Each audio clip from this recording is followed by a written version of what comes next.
ओम मुनित्रयं नमस्कृत्य सूक्तिः परिभाव्य च वैयाकरणसिद्धान्तकौमुदीयं विरच्यते।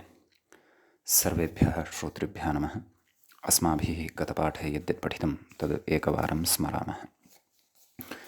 वयं वैयाकरणसिद्धान्तकौमुदी इत्याख्यस्य ग्रन्थस्य तत्र स्वादिसन्धिप्रकरणे अन्तिमसन्धिप्रकरणे वा भवामः। अस्य स्वादिसन्धिप्रकरणस्य अस्माकं क्रमे चतुर्थः पाठः गतपाठः प्रवृत्तः।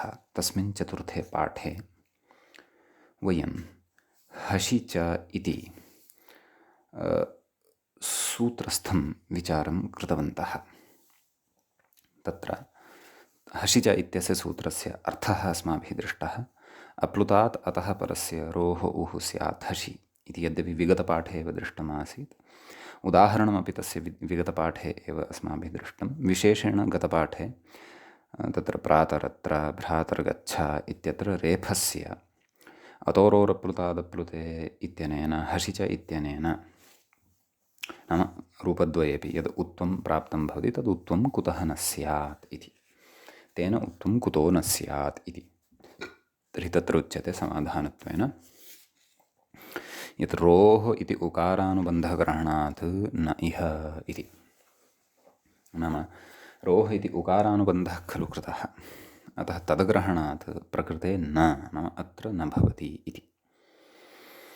नाम प्रकृते रोः सकाशात् लब्धः एषः रेफः नास्ति। क्व प्रातर् इत्यत्र भ्रातर् इत्यत्र च। प्रातर् इति इत्यत्र अव्ययस्य रेफः वर्तते, भ्रातर् इत्यत्र तु गुणादिकं विधाय तत्र प्रकृतिभूतस्य एव अंशः भवति सः रेफः। रोः सकाशात् लब्धः सः रेफः न भवति इति। अतः एतादृशाः प्रयोगाः सिद्ध्यन्ति। तदनन्तरं विशिष्टां व्यवस्थां वक्तुम् आरब्धवान् व्याख्याता। देवास इह इत्यवस्थायां तत्र स इत्यस्य ऋत्वं, तस्य यकारादेशः, तस्य च विकल्पेन लोपः इति।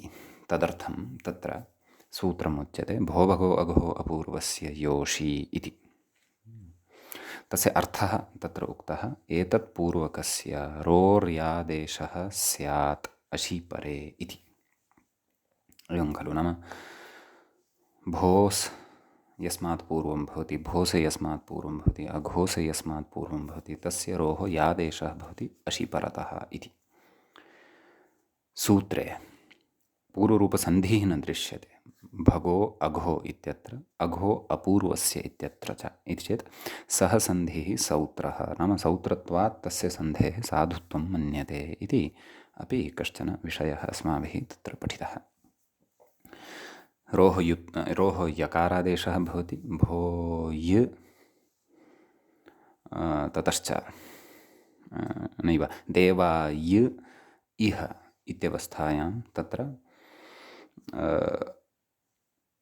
अस्य यकारस्य लोपशाकल्यस्य इत्यनेन लोपः भवति, विकल्पेन लोपः भवति। देवा इह देवायिह इति रूपं तत्र सिद्धं भवति। विकल्पेन रूपद्वयं तत्र लभ्यते। तत्रैव दलप्रयोजनकथनसमये अथवा प्रत्युदाहरणकथनसमये कथयति अशि किं देवास्सन्ति इति। मम सूत्रे अशि इति एतदर्थं नोक्तं यत् अशभिन्ने वर्णे परतः सकारादौ परतः अपि अस्य रोः यत्त्वं यथा न स्यात्। तदर्थं तत्र अशि इत्युक्तं। यदि अशि इति नोच्येत, भो भगो अघो अपूर्वस्य यः इत्येव यदि उच्येत, तर्हि देवास् देवारु इति इत्यत्र रु एतस्मात् सकारे सन्ति इत्यस्य सकारे परतः यः च अश्भिन्नः वर्तते, तस्मिन् परतः अपि प्रकृते रोः तत्र यत्त्वं स्यात्, ततः अनिष्टं रूपं स्यात्। तन्मा भूत् एतदर्थं तत्र अशि इति पदस्य ग्रहणं कृतं। तत्र कश्चन विचारः अस्माभिः विचारितः। तत्र पूर्वपक्षिणा उच्यते यद्यपि यत्त्वस्य असिद्धत्वात् विसर्गः लभ्यते, एवं खलु? नाम अशग्रहणं न कर्तव्यम् इति पूर्वपक्षिणा तत्र उच्यते। कुतः? यतः प्रकृते देवाः सन्ति इत्यवस्थायां तत्र यत्त्वस्य नाम भो भगो अगो अपूर्वस्य योषि इति सूत्रस्य असिद्धत्वात् खरवसानयोर्विसर्जनीयः इत्यनेन विसर्गः लब्धः भवति। तथापि विसर्गस्य स्थानिवद्भावेन ऋत्वात् यत्त्वं स्यात्। नाम सत्यं विसर्गः लभ्यते, नाम यत्त्वं तत्र असिद्धं भवति। विसर्गः लभ्यते, अतः तस्य विसर्जनीयस्य सः इत्यनेन सत्वं कर्तुं शक्यते। परन्तु विसर्गः चेदपि विसर्गः स्थानिवद्भावेन ऋत्वं प्राप्नुयात्। स्थानिवद्भावेन ऋत्वं यदि प्राप्नुयात् तर्हि ऋत्वात् तस्य यत्त्वम् अपि स्यात्। यदि अशग्रहणं न क्रियेत, कृते तु अशग्रहणे तत्र स्थानिवद्भावेनापि यदि ऋत्वं प्राप्तं विसर्गेण तर्हि अश्पर्कत्वं न भवति। यतः सकारः अश्प्रत्याहारेण अन्तर्भवति। अश्पर्कत्वं न भवति इति कृत्वा तस्य यत्त्वं न भवति, अतः अशग्रहणं कर्तव्यम् इत्युच्यते। तत्र पुनः शङ्क्यते, भोः अत्र तु अलविधिः अस्ति इति कृत्वा प्रकृते कथं वा स्थानिवद्भावः भवता उच्यते इति चेत् तस्य समाधानं पुनः क्रियते। न ह्ययम् अल्विधिः। तत्र उच्यते रोः इति समुदायरूपाश्रयणात्। नाम ऋत्वं भवता कस्य स्थाने क्रियते इति वदतु इति चेत् ऋ इत्यस्य स्थाने क्रियते। एवं किल? ऋ कश्चन वर्णसमुदायः खलु। अनुबन्धः उकारः तत्र वर्तते, एकः रेफः तत्र वर्तते। रेफस्य एव केवलस्य रभूतस्य नाम रेफभूतस्य व्यञ्जनस्य स्थाने एव तत्र यत्त्वं न खलु क्रियते भो भगो अगोः इत्यनेन। तेन तु तत्र रोः सुपि इत्यस्मात् रोः इत्यस्य अनुवर्तनं भवति। ततः परं तत्र रोः स्थाने एव इदं यत्त्वं भवति इत्युच्यते। तर्हि रुः कश्चन अलसमुदायः वर्तते। अनुबन्धलोपात् परं तु यद्यपि तत्र र एव अवशिष्यते, अङ्गीकुर्मः, परन्तु यत्त्वं यस्य स्थाने विहितं तत्तु समुदायरूपं वर्णसमुदायरूपमेव वर्तते। र उ अनयोः द्वयोः तत्र समुदायः वर्तते, एकः एव तत्र अल् नास्ति। अतः प्रकृते स्थानिवद्भावः भवत्येव। अतः तत्र नाम विसर्गे ऋत्वम् आदाय पुनः तत्र यत्त्वस्य प्राप्तिः भवति। तस्य निवृत्त्यर्थं तत्र अस्माभिः तत्र अशि इति पदस्य ग्रहणं सूत्रे कर्तव्यमेव इति तत्र उच्यते। एवं खलु? ततः गतपाठे व्याख्यायाः अन्तिमा पङ्क्तिः च गतपाठस्य अन्ते व्याख्यायाः पङ्क्तिः इत्थमासीत्। विसर्गस्थानीभूतं रेफमाश्रित्य प्रवर्तमानस्य यत्त्वविधेः स्थान्यलाश्रयत्वात् इत्यत आह न ह्ययम् अलविधिः इति। कुत इत्यत आह रोरिति समुदायरूपाश्रयणात् इति। नाम मूले यत् समाधानमुक्तं तस्य समाधानस्य अस्माभिः सर्वस्यापि स्पष्टीकरणं तत्र कृतम्।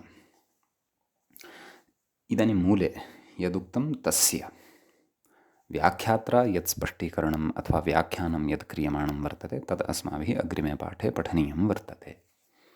एवञ्च तत्र एतावता अस्माभिः स्वादिसन्धिप्रकरणस्य तत्र चतुर्थः पाठः गतपाठः पठितः। अद्य तावत् पञ्चमस्य पाठस्य स्वादिसन्धिप्रकरणस्य आरम्भः भवति। सा स्वाझन्दिप्रकरणस्य पञ्चमस्य पाठस्य आरम्भः भवति। तत्र अग्रे उच्यते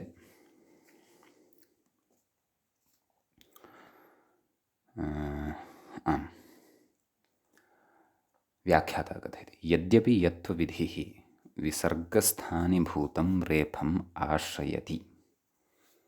एवं खलु, नाम देवाः सन्ति इत्यत्र रु इत्यस्य यः रेफः तस्य खलु विसर्गः।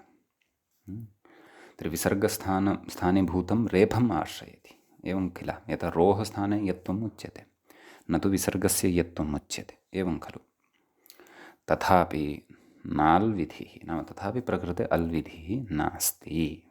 कुतः कथयति, ह्रस्वत्वादिरूपवर्णमात्रवृत्तिधर्मपुरस्कारेण स्थान्यलाश्रयत्वस्य तत्र विवक्षितत्वात् इति।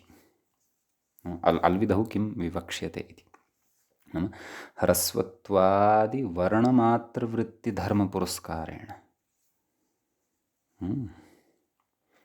ह्रस्वत्वादिरूपवर्णमात्रवृत्तिधर्मपुरस्कारेण, नाम तत्र ह्रस्वत्वं स्यात्। ह्रस्वत्वं च कस्य भवति, स्वरस्य भवति।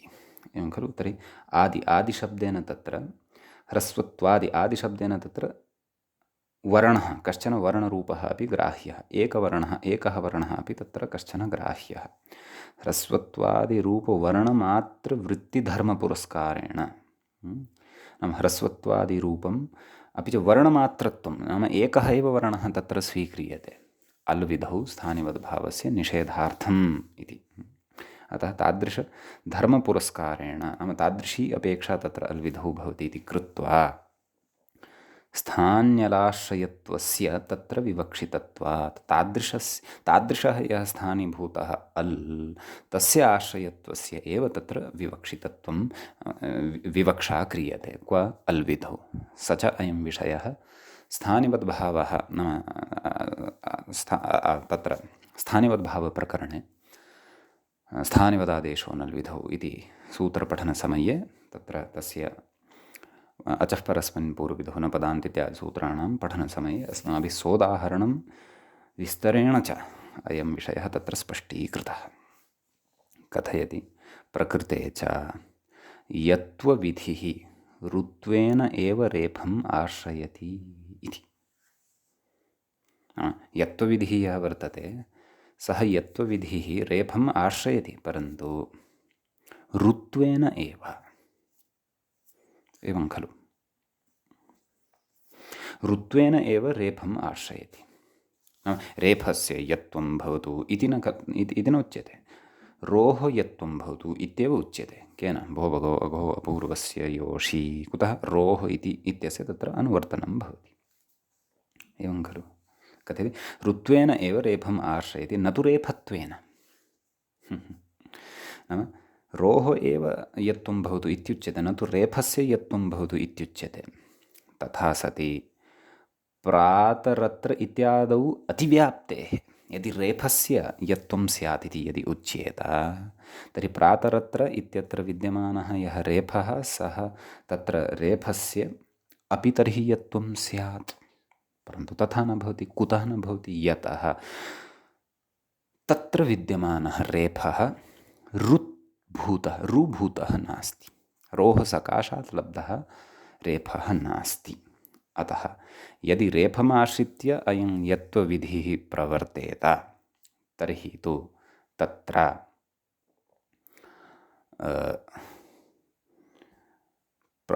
प्रातरत्र इत्यत्र विद्यमानस्य रेफस्य स्थाने अपि यत्त्वं स्यात् इति। तत्रापि यत्त्वस्य अतिव्याप्तिः स्यात्। अतिव्याप्तिश्च कश्चन दोषः भवति, तद्दोषाय भवति। सम्यक्, तत्तु न भवेत्। तर्हि तत्र अग्रे उच्यते, ऋत्वञ्च रेफ उकारसमुदायधर्मः। रु इति यः वर्तते सः केवलः एकः एव उवर्णः नास्ति, तत्र रेफोऽपि अस्ति उकारोऽपि अस्ति। एवं खलु रुत्वं च रेफ उकारसमुदायरूपः समुदायधर्मः न तु रेफमात्रवृत्ति। नाम केवलः एव रुत्वेन केवलः रेफः न गृह्यते। न अनुबन्धविनिर्मुक्तस्य तु रेफः एव तस्यापि अवशिष्टः भवति, परन्तु तस्य अस्तित्वं यद्वर्तते अथवा तस्य नाम यद्वर्तते अथवा तस्य वर्तना या वर्तते, विधानं यद्वर्तते तत्तु रु इति शब्देन एव कृतं वर्तते। तत्र च एकः अल् नास्ति, तत्र अल् द्वयम् अस्ति। सम्यक् कथयति। अतो यत्त्वविधिविसर्गस्थानीभूतम्, एवं खलु, यत्त्वविधिः अत्र रेफः अस्ति वि इत्यस्य उपरि, तत् किञ्चित् मम पुस्तके प्रिण्ट् सम्यक् नास्ति। अस्तु, पुनः वदामि। अतः यत्त्वविधिः विसर्गस्थानीभूतं न रेफं वर्णमात्रवृत्तिधर्मपुरस्कारेण आश्रयति इति नाल्विधिः इति। नाम यत्त्वविधिः यः वर्तते सः विसर्गस्थानीभूतः यः रेफः वर्तते, एकः एव रेफः, वर्णमात्रः, एकवर्णमात्रत्वं यस्मिन् वर्तते,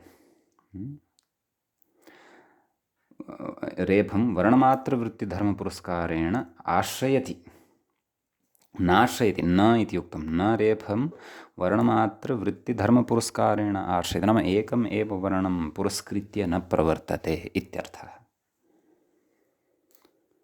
सः तु यत्त्वविधिः तु रु, यत्र च र उ अनयोः द्वयोः समुदायः वर्तते, तं रुम् आश्रित्य प्रवर्तते, अतः प्रकृते अल्विधिः नास्ति।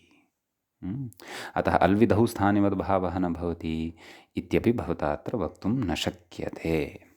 कथयति। अतः यत्त्वे कर्तव्ये विसर्गस्य स्थानिवद्भावेन ऋत्वाद् यत्त्वं स्यात्। एवं खलु। नाम अतः यत्त्वं यदि कर्तव्यं तर्हि तस्मिन् यत्त्वे कर्तव्ये विसर्गस्य स्थाने, नाम विसर्गः यः वर्तते तस्य स्थानिवद्भावेन ऋत्वाद् यत्त्वं वक्तव्यम् इति। न, ऋत्वाद् यत्त्वं प्राप्तं स्यात् इति स्थानिवद्भावेन। अतः तन्निवृत्त्यर्थम् अग्रे कथयति। अतः अशीति परनिमित्तम् आश्रितम् इति भावः। अतः एव विचिन्त्य सूत्रकारेण तत्र अशि इति परनिमित्तत्वेन तत्र आश्रितम् इदं पदम् इति तत्र भावः, एवं तत्र अर्थः उच्यते। सम्यक् इति तत्र यद्यपि अयं विषयः अस्माभिः पूर्वमपि व्याख्यातः, नाम व्याख्यापूर्वकम् अधुना इदानीम् अस्माभिः व्याख्यातं, व्याख्याम् आदाय अस्माभिः तस्य समन्वयनम् अधुना कृतम्। अत्र विशिष्टा काचित् शब्दावधिः वर्तते, तावदेव। यदि मूलस्य अभिप्रायः अवगतः तर्हि एते शब्दाः अपि, एषा शब्दावधिः अपि अत्र स्वतः अवगता भवति, तत्र नास्ति संशयः। इदानीं तत्र भो भगो अगो अपूर्वस्य योषि इत्यत्र अन्येपि ये विषयाः उक्ताः सन्ति तेषां विषयाणां सन्दर्भे अपि विशेषः कश्चन अग्रे उच्यमानः वर्तते। एतावता अस्माभिः अवर्णपूर्वस्य रोः यत्त्वस्य विधानं पठितं। केन? भो भगो अगो अपूर्वस्य योषि। परन्तु तेन केवलस्य अवर्णपूर्वस्य एव रोः यत्त्वं क्रियते इति तु नास्ति खलु। भोस् इत्यस्य यः रुः वर्तते, भगोस् इत्यस्य यः रुः वर्तते, अघोस् इत्यस्य च यः रुः वर्तते,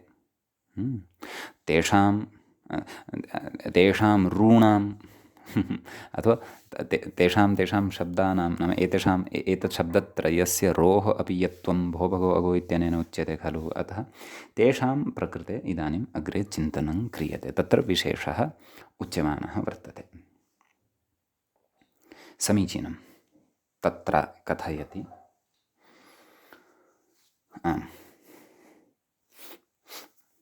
निपाताः इति मूले द्रष्टव्यं। मूले किं कथयति पश्यन्तु। भोस् भगोस् अघोस् इति सकारान्ताः निपाताः। तत्र भोस् भगोस् इति सम्बोधने निपातद्वयम् उपयुज्यते। भोः भगोः इति तस्य निष्पन्नं रूपं भवति भोः भगोः। अघोस् इति तु तदेव भर्त्सने अथवा निन्दायुक्तं तत्र तद् अव्ययं भवति, अथवा निन्दापरकम् अथवा तर्जनभर्त्सनादिपरं तद् अव्ययं भवति, निपातः भवति इति कथयति व्याख्याता। चादेः आकृतिगणत्वादिति भावः इति। नाम चादिगणः आकृतिगणः वर्तते, अतः तस्मिन् यद्यपि साक्षात् एतेषां शब्दानां पाठो न श्रूयते तथापि तत्र चादेः आकृतिगणत्वात् नाम तस्मिन् तज्जातीयकाः अन्येपि तत्र अव्ययभूताः शब्दाः निवेश्यन्ते, अतः तत्र एते मन्यन्ते। चादिषु एतेषां यदि अन्तर्भावः कृतः तर्हि प्राग्रीश्वरान् निपाताः इति सूत्रेण निपातसंज्ञा अपि एतेषां सिद्धा भवति। अस्तु, भवतु नाम कथयति तेषां रोर्यत्वे कृते इति। केन भवति? भो भगो गो पूर्वस्य योषि कदा भवति? अश् वर्णः अपि परतः अपेक्षितः, तत्र भोस् अच्युत इत्यादि स्थितौ अथवा अघोस याहि इत्यादि स्थितौ अग्ररूपाणि साधयिष्यन्ते। कथयति व्याख्याता भो भगो अघो इत्यनेन इति शेषः, नाम अनेन तेषां यत्त्वं भवति इति। तर्हि अग्रे स्थितिम् उपस्थापयति व्याख्याता। भोय अच्युत इत्यतः अपि पूर्वं का स्थितिः आसीत्? भोस् अच्युत इति स्थितिः आसीत्।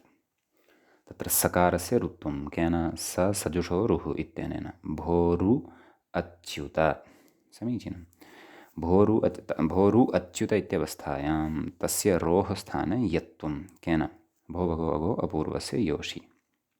ततः भोयि अच्युत इति स्थितिः लभ्यते। इति स्थिते कथयति लोपशाकल्यस्य इति न भवति, नाम प्रकृते यकारस्य लोपः विकल्पेन न भवति, तस्य प्रवृत्तिः एव अत्र न भवति। कुतः? यकारस्य अपूर्वकत्वाभावात्। तस्य कृते तु अपूर्वकत्वम् अपेक्षितं। प्रकृते रोः स्थाने यः यकारादेशः विहितः एतेन सूत्रेण, तेन तत्र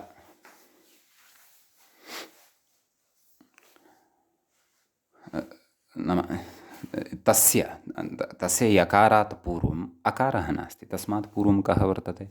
ओकारः अस्ति। भोय् इत्यत्र पश्यन्तः सन्ति खलु, तत्र ओकारः अस्ति, समीचीनम्।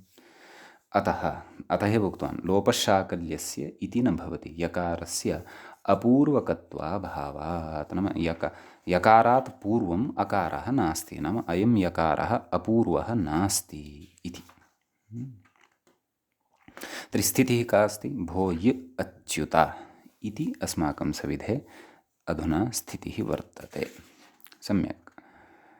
भो भगो अघो अपूर्वस्य इति 17 सूत्रं वर्तते। भोय् अच्युत इत्यवस्थायाम् अग्रिमं कार्यं कर्तुं साक्षात् ततः अग्रिमं सूत्रम्, अर्थात् भो भगो अघो इति सूत्रात् अनन्तरं विद्यमानं सूत्रं 18 सूत्रम् इदानीम् अस्माभिः आरभ्यते। तेनैव च सूत्रेण अत्र अस्माकं स्पष्टता भविष्यति यत् प्रकृते अग्रे किं कार्यं, भोय् अच्युत इत्यत्र अग्रिमं किं कार्यं भविष्यति। अतः तदर्थम् अस्य सूत्रस्य इदानीं वयं पठनं कुर्मः। सूत्रम् एवं भवति। व्योर्लघुप्रयत्नतरशाकटायनस्य इति सूत्रे पदच्छेदः आदौ पदपरिचयः सर्वादौ प्राप्तव्यः। तत्र व्योः इति एकं पदं भवति। व्योः इत्यत्र षष्ठीविभक्तिः भवति, षष्ठीविभक्तेः द्विवचनम् अत्र भवति। लघुप्रयत्नतरः इति द्वितीयं पदं भवति। तत्र लघुप्रयत्नतर इति अकारान्तस्य प्रथमाविभक्तेः एकवचनम् इदं भवति। सुप्रत्यये सति लघुप्रयत्नतरः इति रूपं तत्र भवति। शाकटायनस्य इति षष्ठीविभक्तेः एकवचनं भवति। सम्यक्। अधुना सूत्रे यत् प्रथमं पदम् अस्ति किल, व्योः इत्यत्र विग्रहः द्रष्टव्यः। सः विग्रहः कथं, तत्र व्याख्याता कथयन् अस्ति, पश्यन्तु तं।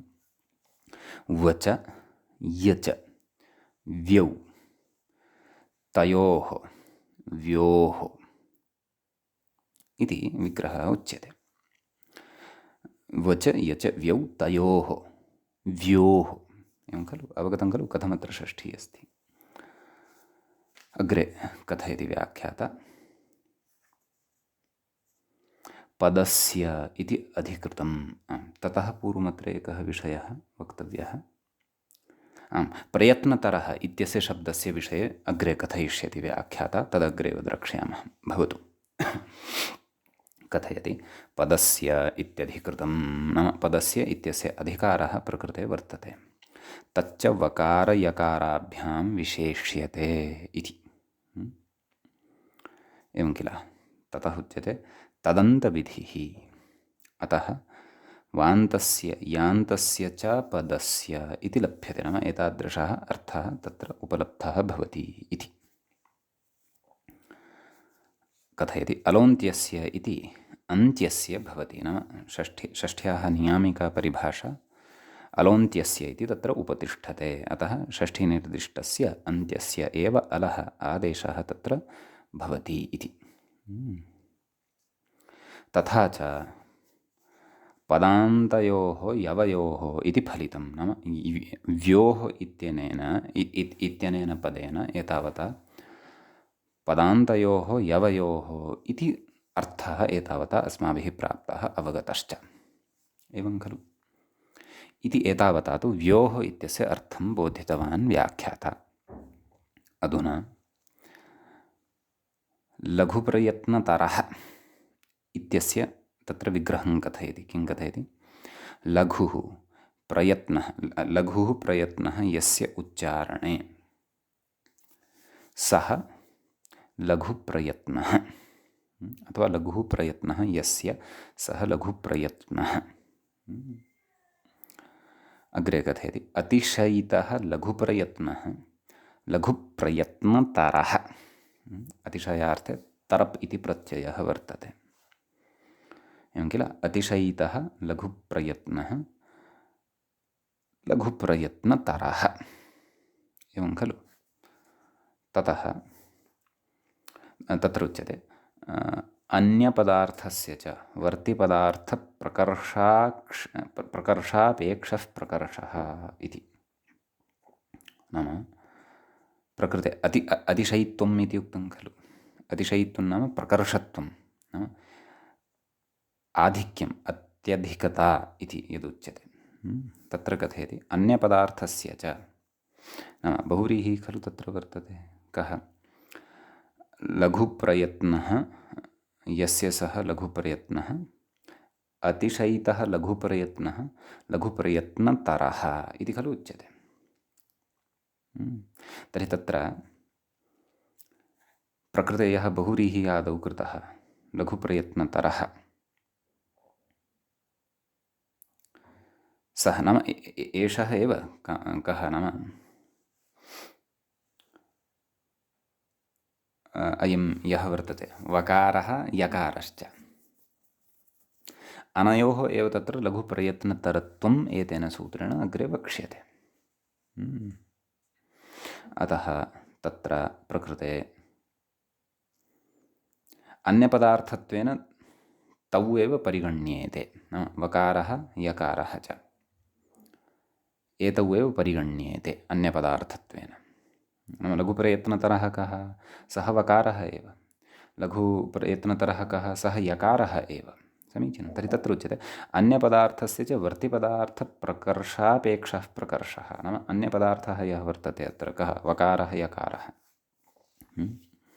तस्य वर्तिपदार्थप्रकर्षापेक्षः नाम प्रकृते विग्रहे यः पदार्थः वर्तते तस्य प्रकर्षस्य अपेक्षां करोति यः प्रकर्षः, तादृशः अत्र वर्तिपदार्थप्रकर्षापेक्षः प्रकर्षः वर्तते। अर्थात् अन्यपदार्थः कः, वकारः, अन्यपदार्थः कः, यकारः, सः कीदृशः अपेक्षितः, लघुप्रयत्नतरः अपेक्षितः। तर्हि प्रकृते बहुव्रीहिः कुत्र क्व कृतः, लघुप्रयत्नः यस्य इत्यत्र खलु बहुव्रीहिः कृतः। अतः वर्तिपदार्थभूतो अर्थात् विग्रहे वर्तेते अथवा वर्तते यः यत् पदम् अथवा तस्य यः नाम तस्य यः अर्थः, एवं खलु। तर्हि लघुप्रयत्नः कस्य अपेक्षितः इति चेत् वकारस्य अपेक्षितः, अपि च कस्य अपेक्षितः इति चेत् यकारस्य अपेक्षितः।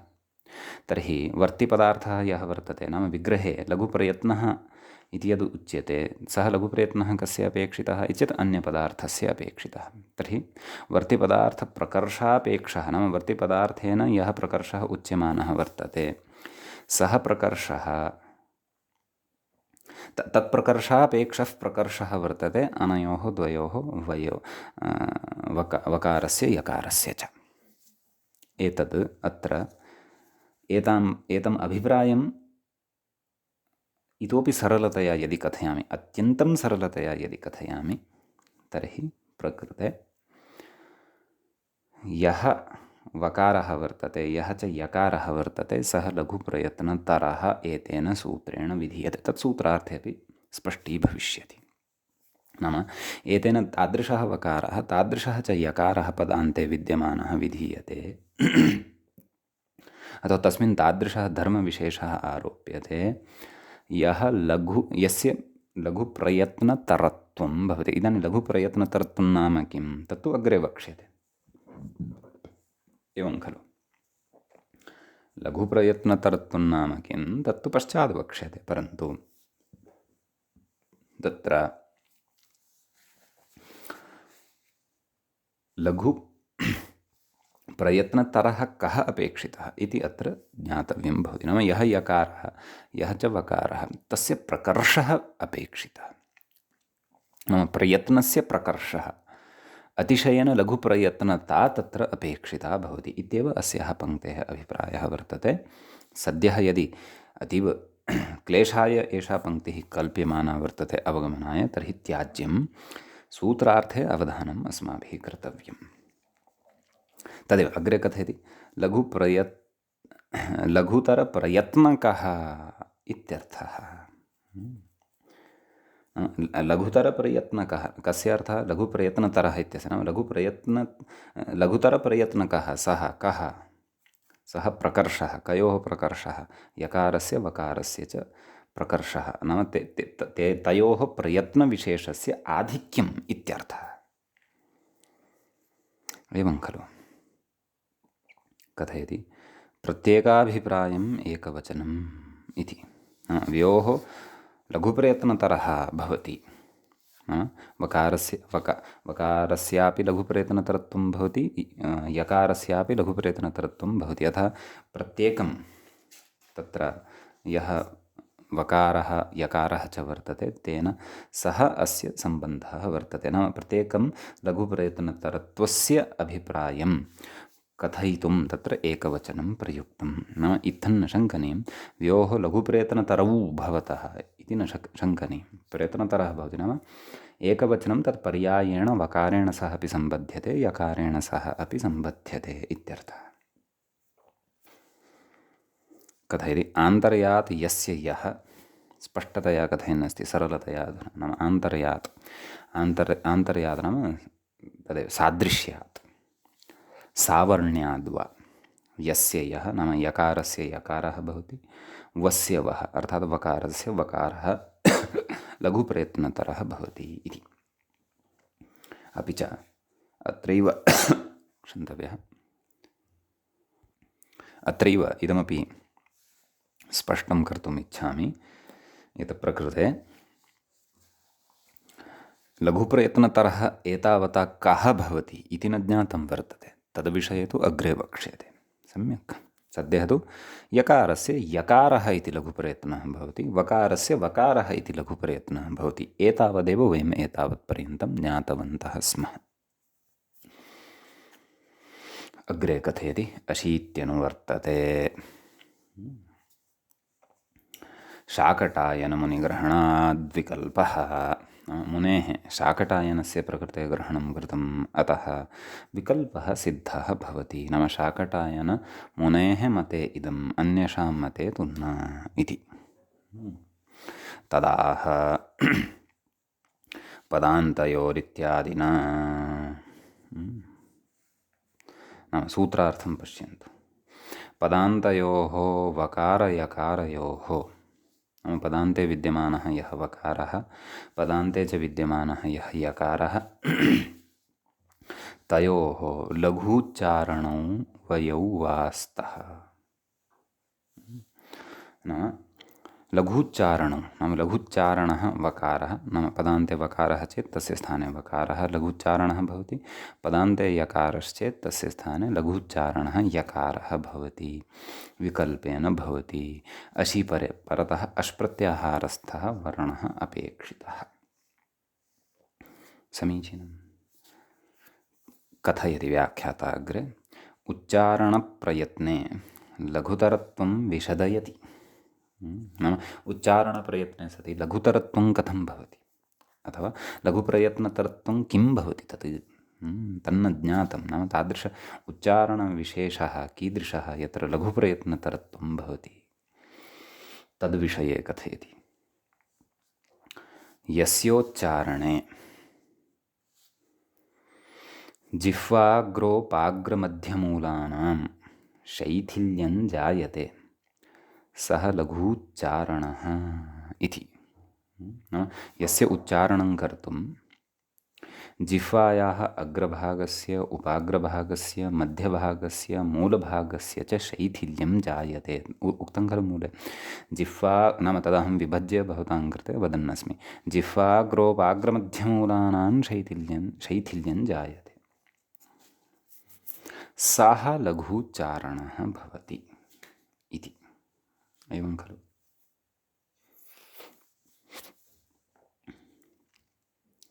तर्हि तदेव अयं यकारः अथवा वकारः य व एवं, नाम तद् जिह्वायाः अग्रभागः, उपाग्रभागः, मध्यभागः, मूलभागः च यः वर्तते तत्र शैथिल्यमेव, शैथिल्यविशेषः कश्चन उत्पद्यते यदि, तर्हि तद् लघूच्चारणम् इत्युच्यते। कथयति ततश्च भोय् अच्युत इत्यत्र।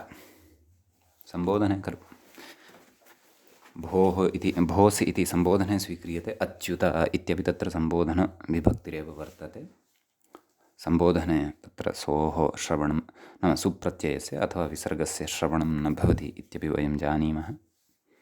तत्र उच्यते ततश्च भोय् अच्युत इत्यत्र यकारस्य पाक्षिको लघुप्रयत्नो यकारः इति। नाम भोय् अच्युत इत्यत्र यः यकारः वर्तते तस्य पाक्षिकः, नाम विकल्पेन, नाम शाकटायन मते लघुप्रयत्नः यकारः भवति। नाम द्रष्टुं सः तादृश एव भवति, य इति वदेव भवति, परन्तु उच्चारणे सः विशेषः वर्तते। उच्चारणगतः सः विशेषः वर्तते। तस्य उच्चारणे जिह्वायाः अग्रोपाग्रमध्यमूलानां शैथिल्यं भवति। नाम स्पष्टतया यथा अस्माभिः य इति उच्चार्यते तद्वत् तस्य स्पष्टतया उच्चारणं न भवति। य य य एवं किमपि तस्य उच्चारणं भवति। अथवा व इति यत् स्पष्टतया उच्यते तस्य व अथवा व एवं रीत्या किञ्चित् शैथिल्यम् इव तस्य उच्चारणं भवति। शैथिल्यम् उत्पाद्य एव तस्य उच्चारणं भवति इति कश्चन उच्चारणविशेषः शाकटायन ऋषिः कथयति। अतः तस्य मते भवति, अन्येषां मते न भवति, अतः विकल्पः सिद्धः भवति। अत एव कथयन्नस्ति व्याख्याता अत्र पाक्षिको लघुप्रयत्नो यकारः इति। अग्रे कथयति वकारोदाहरणं तु असावादित्य इति वृत्तिः इति। एवं खलु असौ आदित्यः, तत्र असौ इत्यत्र औकारस्य आवादेशः क्रियते, असावु आदित्य। तर्हि तत्र असावु इत्यत्र यः वकारः वर्तते सः पदान्तः वर्तते, पदस्य अन्ते वर्तते। समीचीनम्। अपि च ततः परतः आदित्य इत्यस्य आ इति अश्प्रत्याहारस्थः वर्णः अपि वर्तते। अतः तत्र अस्य वकारस्य तदेव लघुप्रयत्नतरत्वं भवति इति वृत्तिकारेण काशिका कृता उच्यते इति शब्देन्दुशेखरे। इति शब्देन्दुशेखरे वृत्तेः उद्धरणं प्रदाय नागेशभट्टः कथयति। समीचीनं। तर्हि एतावता किं लब्धं? भो यच्युत, नाम लघुप्रयत्नपक्षे भो यच्युत, तत्र ऐ यकारः श्रूयते, परन्तु लघुप्रयत्नतरत्वम् अस्य भवति। सम्यक्। लघुप्रयत्नतरत्वे सति तत्र भो यच्युत, नाम यकारः द्रष्टुं तथैव, उच्चारणे कश्चन भेदः, सचकः भेदः इति उक्तमेव। अतः भो यच्युत इति तत्र एतावता एकम् उदाहरणं लब्धं वर्तते। मूले अग्रे वक्ष्यते, अग्रिमसूत्रव्याख्यानात् परम् इदं लघुप्रयत्नतरपक्षे उदाहरणं वक्ष्यते। यस्मिन् पक्षे लघुप्रयत्नतरत्वम् इदं न भवति, शाकटायनं मतं यस्मिन् पक्षे न भवति, तस्मिन् पक्षे किं रूपं, कीदृशं रूपं तदपि वक्ष्यते। सम्यक्। अतः लघुप्रयत्नतराभावे किं रूपं भवति तदर्थं तद्रूपं वक्तुम् इदानीम् अग्रिमं सूत्रं तत्र आरभ्यते। तच्च सूत्रम् अग्रिमं भवति, नाम 18 सूत्रं व्योर्लघुप्रयत्नतरः शाकटायनस्य इति खलु। ततः अग्रिमात् अग्रिमं सूत्रं भवति ओतोगार्ग्यस्य इति। सम्यक्। अतः तत्र उच्यते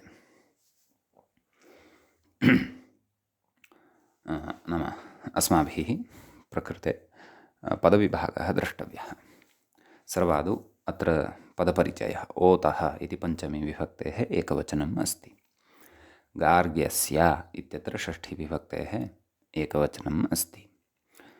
अत्र समासः नास्ति, अतः विशेषेण प्रकृते गर्गस्य गोत्रापत्यं पुमान् गार्ग्यः भवति इति तु तद्धितेषु पठिष्यते। नाम गार्ग्यः यस्मिन् कुले यस्मिन् वंशे तत्र मूलपुरुषः गर्गः, ऋषिगर्गः। अस्तु। गार्ग्याचार्यः कश्चन तस्य गोत्रापत्यभूतः भवतु। एवञ्च तर्हि तत्र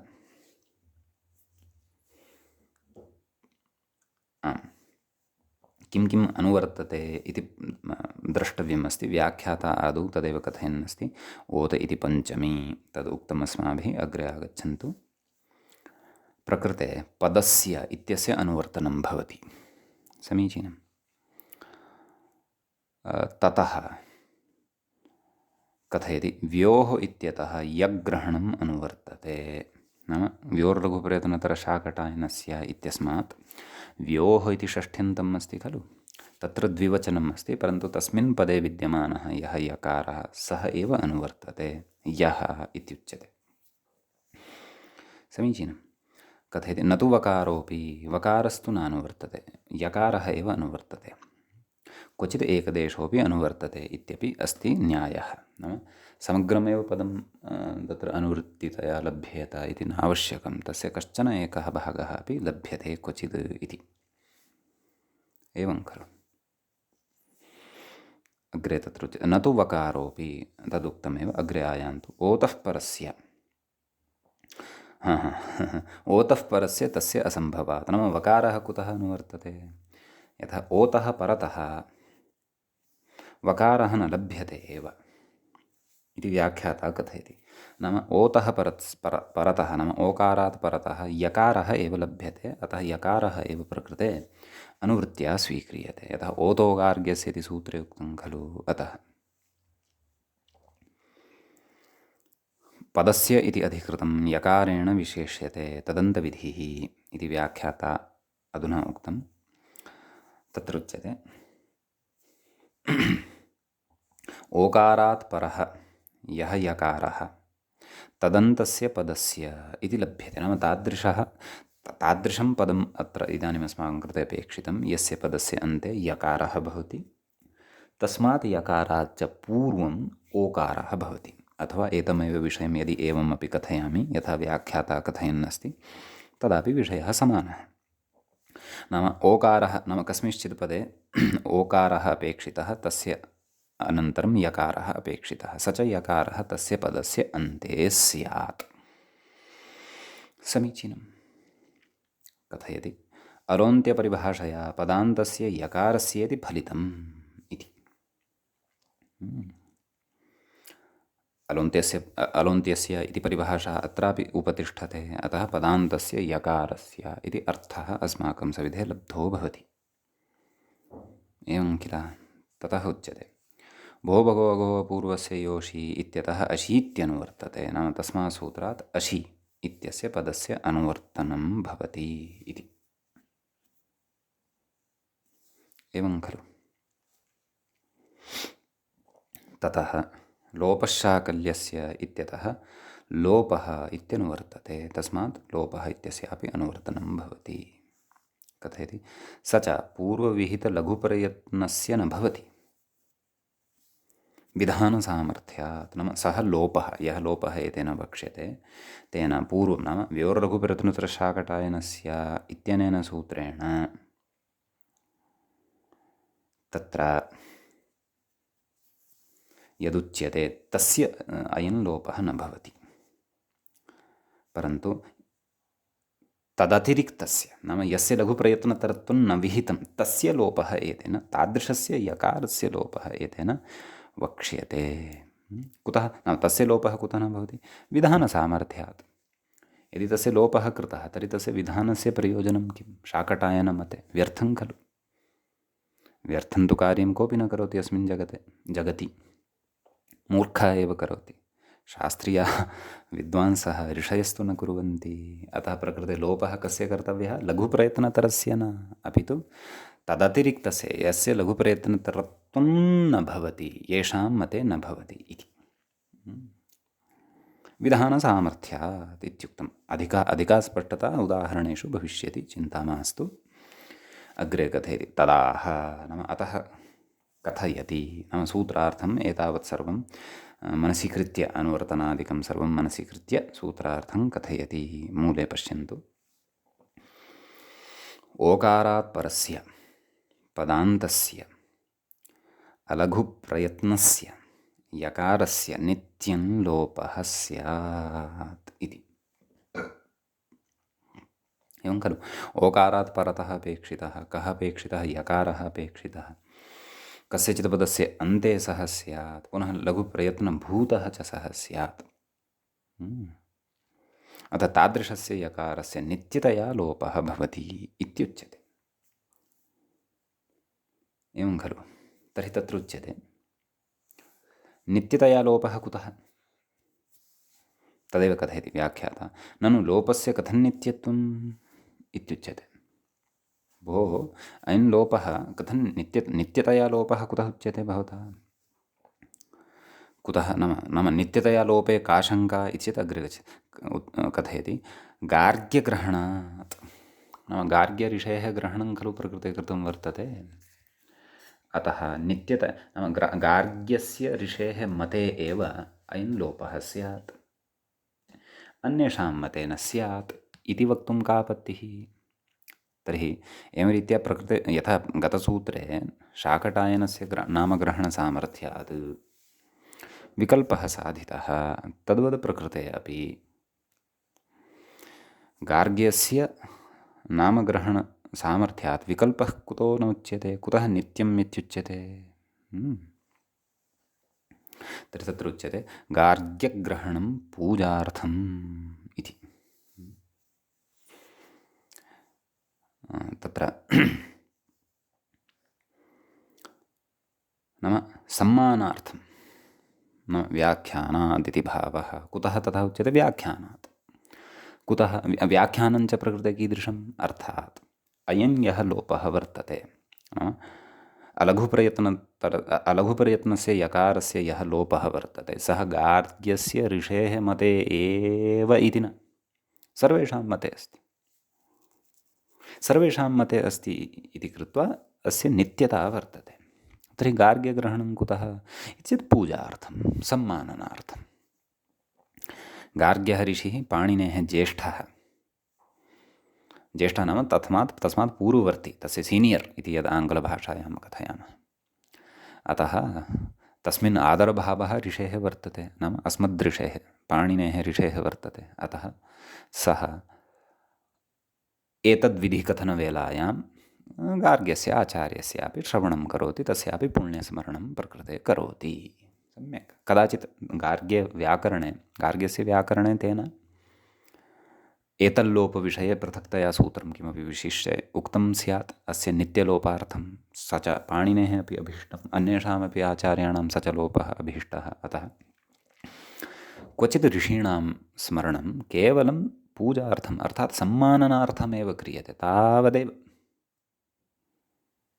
तत्र विकल्पः सिद्धः भवति इति नास्ति। क्वचित् पूर्वेण सूत्रेणैव विकल्पः सिद्धः भवति, तथापि अग्रिमे सूत्रे तत्तद् ऋषेः ग्रहणं दृश्यते, तत्सर्वम् अग्रे आगमिष्यन्ति, तादृशं स्थलम् अग्रे आगमिष्यति। तर्हि तादृशस्थले कुतः तत्तद् ऋषेः नाम ग्रहणम् इति चेत् सम्माननार्थं, पूजार्थं।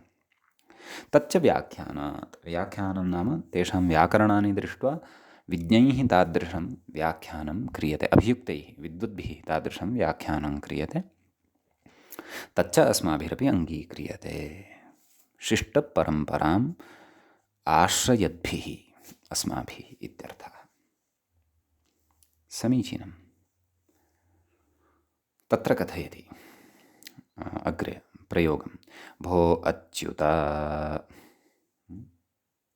कथयति, अलघुप्रयत्नपक्षे यकारस्य नित्यं लोपः। नाम योर्लघुप्रयत्नोत्तरशाकटायनस्य इत्यनेन यत्र अस्य यकारस्य लघुप्रयत्नतरत्वं न विधीयते, प्रयत्नत्वमेव यस्मिन् पक्षे अस्य भवति, तत्र अस्य यकारस्य नित्यतया लोपः भवति। सम्यक्। अतः भो अच्युत इति सिद्ध्यति। सम्यक्। अग्रे उच्यते लघुप्रयत्नपक्षे भो यच्युत इति, तदेव कथयति उपरि।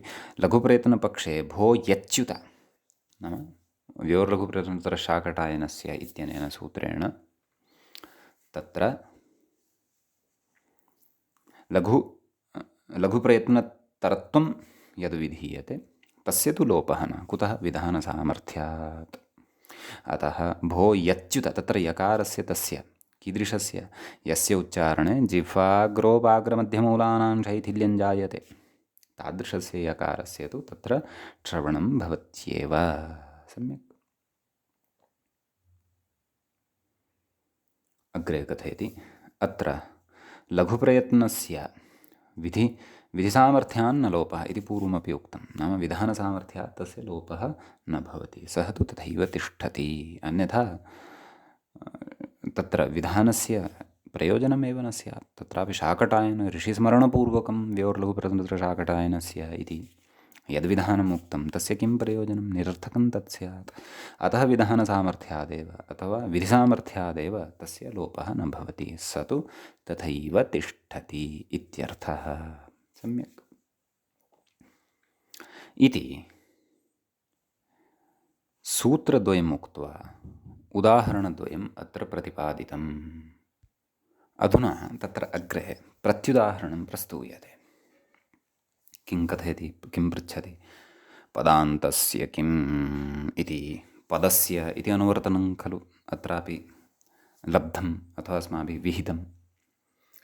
अर्थः च कः उक्तः तत्र? ओकारात् परस्य पदान्तस्य इत्युक्तं। नाम अयं यकारः यः ओकारात् परतः विद्यमानः वर्तते, भो इत्यत्र ओकारात् परतः खलु अयं यकारः, यस्य लोपः कृतः, सः पदान्ते एव अपेक्षितः। एवं खलु, यदि पदान्ते सः नास्ति तर्हि तु तस्य यकारस्य, तस्मात् परस्य विद्यमानस्य यकारस्य लोपो न भवति इति। एवं खलु। तर्हि तत्र उदाह्रियते तोयं, सम्यक्, तोय इत्यस्मात् शब्दात् सुप्रत्ययः तस्य अमादेशः पूर्वरूपादिकं विधाय तोयम् इति रूपं भवति। नपुंसकलिङ्गे इदम् अयं तोय इति शब्दः भवति। तोयम् इति प्रथमाविभक्तेः एकवचने रूपं। जलम् इति अर्थः, अन्येपि अर्थाः सन्ति, परन्तु जलम् इति तु प्रसिद्धः अर्थः अस्ति एव। अतः तत्र ओकारात् परतः वर्तते यकारः, एवं किल। तस्य यकारस्य लोपः प्रकृते ओतोगार्ग्यस्य इत्यनेन न भवति। स च यकारः तत्र अलघुप्रयत्नवान् वर्तते। लघुप्रयत्नतरत्वं तस्य नास्ति, अलघुप्रयत्नत्वमेव तस्य वर्तते, अथवा तस्मिन् वर्तते। ओकारात् परतः च सः वर्तते। अतः यदि प्रकृते वयं पदान्तग्रहणं न कुर्मः, पदस्य इति अधिकारमादाय पदान्तग्रहणं न यदि कुर्मः, तर्हि अपदान्ते विद्यमानस्यापि अस्य यकारस्य लोपः स्यात्। तेन तो अम् अवादेशः तव अम् तमम् इति अनिष्टः प्रयोगः स्यात्, यस्तु नापेक्षितः। अतः तोयम् इत्यादिष्वपि अतिव्याप्तिः न स्यात्, नाम तत्रापि ओतोगार्ग्यस्य इति लक्षणस्य प्रवृत्तिः यथा न स्यात्, तदर्थं तत्र ओतोगार्ग्यस्य इत्येव उच्यते। एवं खलु। इति एतावान् विशेषः भवति एतत् सूत्रे। सम्यक्, ओतोगार्ग्यस्य इत्यत्र। अधुना वयम् अग्रिमं सूत्रं पश्यामः। एकविंशं सूत्रम् अग्रिमं साक्षात् सूत्रं भवति। तदित्थम् उञ्च पदे इति। सम्यक्, तत्र उञ् इति सप्तमी विभक्तेः एकवचनं भवति। एवं किल। तत्र मूलशब्दः उञ् इति भवति, तस्य सप्तम्याः एकवचने उञ् इति भवति। च इति अव्ययपदं भवति। पदे इति सप्तमी विभक्तेः एकवचनं भवति। समीचीनम्। व्याख्याता कथयति अपूर्वस्येति, पदस्येति, व्योः इति, लोप इति चानुवर्तते। सम्यक्। अपूर्वस्य कुतः अनुवर्तते? भो अपूर्वस्य योषि इत्यस्मात्। पदस्य इति तु अधिकारसूत्रमेव अस्ति, असकृतपूर्वम् अस्माभिः चर्चितं वर्तते। व्योः इति कुतः अनुवर्तते इति चेत् व्योर्लघुप्रयत्नतरशाकटायनस्य, ततः व्योः इति अनुवर्तते। लोपः इति कुतः अनुवर्तते इति चेत् लोपशाकल्यस्य इत्यस्मात् लोपः इति अनुवर्तते इति। तदाह नाम सूत्रार्थं कथयति। कथं कथयति पश्यन्तु। अवर्णेति उच्यते खलु, मूले पश्यन्तु। अवर्णपूर्वयोः पदान्तयोः यवयोः लोपः उञ् परे। पदान्ते विद्यमानः यः यकारः अथवा वकारः, तस्माच्च पूर्वं यदि तत्र अकारः वर्तते, नाम तस्मात् पदान्ते विद्यमानात् यकारात् पूर्वं यदि अकारः वर्तते, अथवा पदान्ते विद्यमानात् वकारात् पूर्वं यदि अकारः वर्तते, तर्हि तस्य यकारस्य तस्य वकारस्य च लोपः भवति। परन्तु कदा? यदि परतः उञ् इति स्यात्। अयम् उञ् कः वर्तते? किं च प्रकृते उदाहरणं भवति?